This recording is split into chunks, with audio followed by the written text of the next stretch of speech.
Einen wunderschönen guten Morgen vom Meguro-gawa. Aber ich bin nicht alleine unterwegs heute, denn die liebe Lena ist mit mir dabei. Wir sind heute auf dem Weg zu einem Café.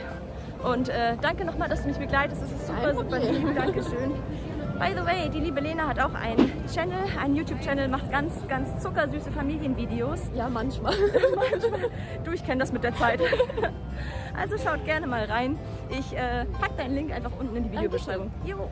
So, ja, wir sind auf dem Weg ins Haute Couture.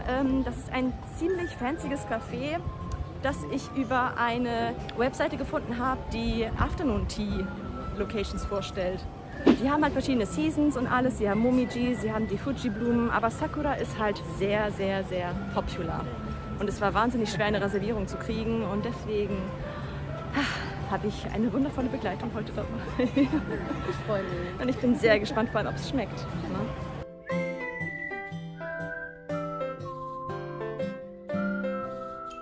Das Café Haute Couture gibt es seit März 2021 und es befindet sich ungefähr 6 Gehminuten von der Nakameguro Station. Das Gebäude, in dem es sich im 2. Stock befindet, heißt Sakura Garden.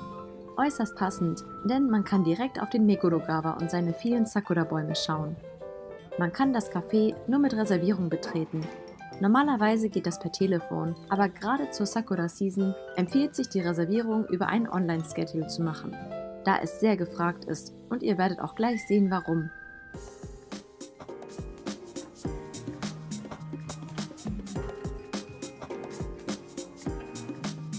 Es gibt zu jeder Season ein festes Menü, von dem man sich von 5 verschiedenen Gängen eins aussuchen kann. Es gibt sogar einen Anniversary-Gang.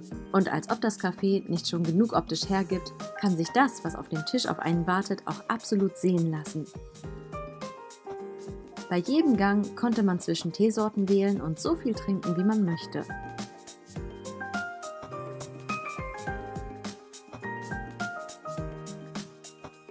Ach, das ist gar nicht von dir. Nee, das liegt hier auf jedem Tisch. Ach, wie cool, die haben das schon so. Es standen einige große Ringlights rum und jeder Tisch hatte einen eigenen Stabilizer mit aufgeladenem Ringlicht. In der Tat ein Café, das darauf ausgelegt ist, dass es auf Social Media beworben wird. Bei dem Innendesign aber auch echt kein Wunder. Man musste einfach viele Fotos machen und selbst die Kellnerinnen haben von einem mehrere Fotos gemacht, während sie von Tisch zu Tisch gingen. Es waren so viele tolle extravagante Sachen dabei und sehr viel mit Sakura-Geschmack. Das hier war beispielsweise Sakura-Tee, der hat richtig gut geschmeckt.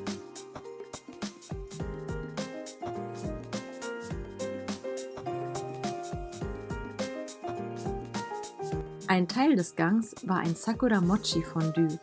Das war auch richtig fein und hat super lecker nach Sakura geschmeckt.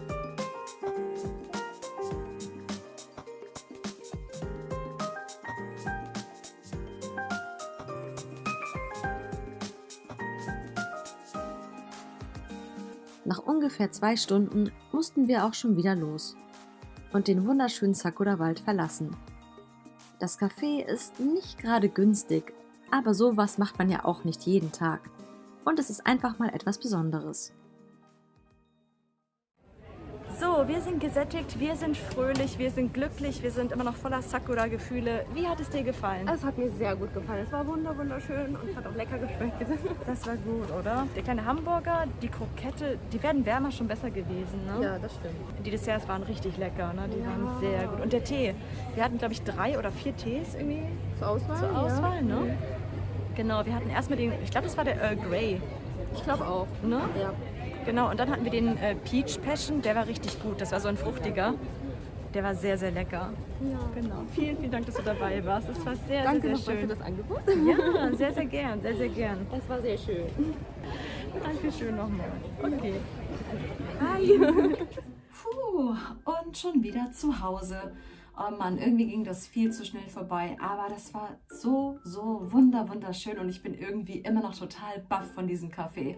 Ich muss sagen, ich hatte ja davor selbst probiert, dort eine Reservierung zu kriegen. Nachher hat es dann halt mein Mann gemacht, aber davor, oh Gott. Das Problem an diesem Café ist, dass du die Reservierung nämlich über eine Drittanbieter-Webseite machen musst, die Tablelock heißt. Und du kannst zwar auch anrufen, aber sagen wir mal so, die Leute im Café haben halt gemeint, es ist nicht so die gute Variante, vor allem zur Sakura-Season, wo es wirklich sehr beliebt ist. Denn übers Internet ist es dann doch etwas schneller, über diesen Schedule-Plan dann eine Reservierung zu bekommen.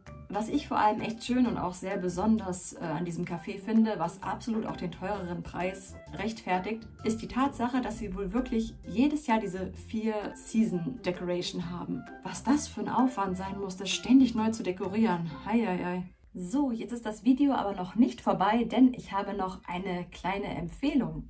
Für alle unter euch, die auch so Sakura verrückt sind wie ich. Denn das Schöne an Sakura ist, dass es wahnsinnig viele gibt und einige blühen sogar ein bisschen eher als die, sag ich mal, herkömmlichen normalen Sakura. Und da habe ich letztens mit meinem Mann und Shiori einen richtig schönen Schrein besucht. Und den stelle ich euch hier jetzt mal vor. Es gibt so viele Arten von Sakura und es gibt sogar welche, die etwas eher blühen als die meist weißen bekannten Blüten, die man an Orten wie dem Meguro-gawa, dem Ueno-Park und vielen weiteren Plätzen und Parks sieht. Die Kawasu-Sakura ist dafür bekannt, dass sie etwas eher blüht, manchmal sogar schon im Februar. Und ein sehr wunderschöner Ort, um diese Blüte zu genießen, ist der Sakura-Jingu in Shinmachi im Bezirk Setagaya.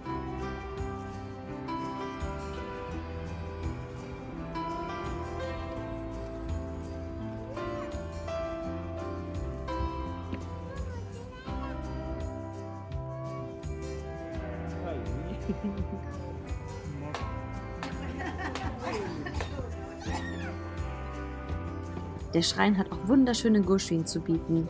Er ist auf jeden Fall einen Besuch wert, wenn man sich für die frühe Kirschblüte begeistern kann und generell gerne Goshin sammelt.